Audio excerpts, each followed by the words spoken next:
یوسف علیہ السلام کو ان کے بھائیوں نے کنویں میں جب ڈالا، کٹھے ہوئے، پوری گرج جتنی دشمنی تھی ان کے دل میں کٹھے ہوئے سارے، ان کے کپڑوں کو اتارا، ہاتھ پاؤں باندھے، رسی ڈالی، رسی کنویں میں لٹکی، یوسف علیہ السلام لٹک رہے ہیں، بھائی لٹکا رہے ہیں۔ جب کنویں کے نصف تک یوسف علیہ السلام پہنچے، مقصد تھا کہ رسی چھوڑ دیں گے، جاتے ہی مر جائیں گے۔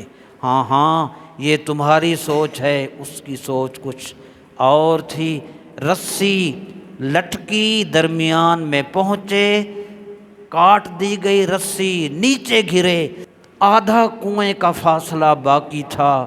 اللہ نے جبرائیل کو حکم دیا کہ اے جبریل، پوری طاقت خرچ کر، میرا پیغمبر اس نصف کنویں کے فاصلے کو طے نہ کرے اور تو نیچے پہنچ جا پہلے۔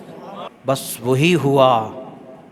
انہوں نے اپنے طور پہ ختم کرنے کے لیے گرایا، جبرائیل نے اٹھایا، ہاتھوں میں لیا، وہیں ایک پتھر کنویں میں تھا وہاں بٹھایا، ہاتھ پاؤں کھولے، وہ جو تعویذ مبارک ابراہیم علیہ السلام کی قمیض مبارک کا تعویذ بنا ہوا تھا اسے کھولا، وہ قمیض پہنائی، اس کی برکت سے اندھیرے کنویں میں روشنی، اور وہ کنویں کا پانی جو کھاری تھا، پیغمبر کا جسم لگا، وہ کھاری پانی میٹھا ہو گیا۔